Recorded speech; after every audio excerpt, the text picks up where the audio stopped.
Close up. You're braids, aren't you? Yes. What do Heath Ledger, Anna Nicole Smith, Marilyn Monroe, Elvis Presley, and Michael Jackson all have in common? They were all high-profile celebrities who died from prescription drug overdoses. According to my survey, 12 of you are either taking prescription medications or know someone who is. Over half of you did not know that the prescriptions like Adderall and Ritalin have the same chemical components as meth. And 8 out of 12 of you know someone who is struggling with addiction. I'm going to go over how prescription medications can be just as bad or even worse as the drugs you buy off the streets. I'm also going to go over how the FDA approves new drugs and how advertising medications has changed how we view diseases. My specific purpose is to inform my audience about the real gateway drugs. The United States represents only 5% of the world's population, yet we consume 75% of the world's drugs. I would say we're a little over-medicated. Little. We are currently losing more people to drug overdoses than we are to car accidents. Every 19 minutes, someone in the US dies from a drug overdose. If you look at the chemical makeup of codeine, Oxycontin, Vicodin, and morphine, then you will see that they are all derived from the opium poppy. Guess what else is made from the opium poppy? Heroin. Now let's look at Adderall and Ritalin. They are both made from the same chemical as meth. These pills that we're taking or giving to our children are just street legal meth.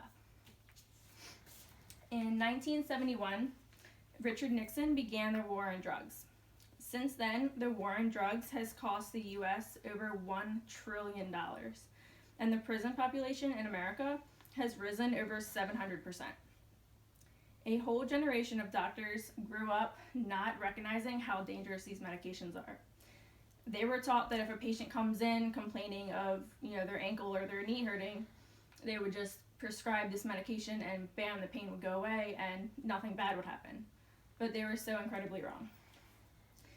The regulations to get a new drug approved need to be drastically changed if we wish to see improvement in our health.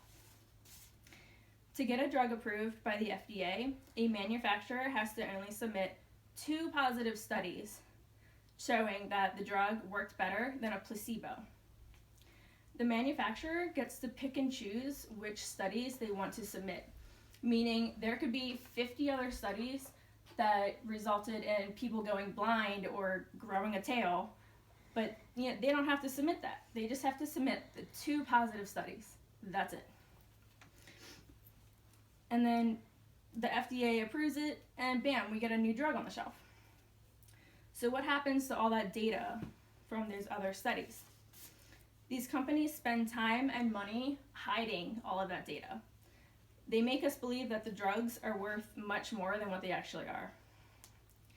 These manufacturers also try to act like they don't know the side effects that their drugs cause. This makes it very difficult for people, innocent people, who are affected by the side effects to get justice. In the end, it all comes down to money. Pharmaceutical reps, doctors, drug dealers, they only care about money. In the past 10 years, the top 11 pharmaceutical companies have made over $711 billion. The pharmaceutical industry remains the most profitable business in the US. Statistics show that 75% of the time, if you go to your doctor and ask them to prescribe you a medication, they will give it to you. So the doctors consider it their business and you as a customer, not a patient.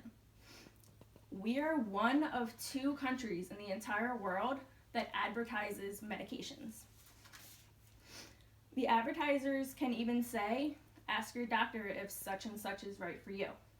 So, of course, people go to their doctors asking for these medications because they have a huge list of symptoms that they supposedly heal. So doctors either give them samples or write them prescriptions right off the bat, and then, bam, you're hooked. People are under the impression that pharmaceutical companies are there to help us, but they are there for disease management and symptom maintenance. Take the drug Lipitor, for example. It lowers cholesterol, but one of the major side effects in men is erectile dysfunction. That same exact pharmaceutical company also makes Viagra, which just so happens to be the solution to said side effect. So next thing you know, you're taking 9 other medications to help deal with all of these side effects. Or we're just taking some medication for something that's completely made up, or something that we think that we have. Say someone drank 6 cups of coffee, or they have a bunch of refined carbohydrates or sugar running through their system, and then they see an advertisement on TV for restless leg syndrome. People get it in their heads that they have an uncontrollable disease and rush to their doctor to get a pill to fix it, when in reality, they don't have any real problem at all with their body. Diseases are being oversold in America. One example is bipolar disease. It is a real but very rare condition, but in the last 15 years, it has become 5,000 times more common than it was 5,000 times more common than it was before it was advertised. There is no medical scientific evidence required to diagnose someone to take a psychiatric drug. Medications being prescribed to treat bipolar and depression are being given to perfectly healthy individuals and causing them to have suicidal or even homicidal thoughts. Advertisements for Zoloft began in 2001, and that resulted in a flood of antidepressant medications being prescribed because everyone decided that they were depressed and didn't want to feel their feelings. Now, 1 in 10 Americans are on antidepressants. It has gotten so out of hand that we are giving our dogs and cats Prozac because we think that they're depressed too. As you can now see, the pharmaceutical industry is corrupt and money hungry. They take advantage of people who are uninformed of the dangers of medications and who trust their doctors to lead them on the right path. These drugs are just as bad as the drugs bought off the street, and many people do not realize it. Regulations to get medications approved need to be adjusted so they can provide real results instead of just 2 positive studies that are supposedly better than a placebo. We need to end advertising medications on television and radio due to the vast increase of medications prescribed since they began advertising.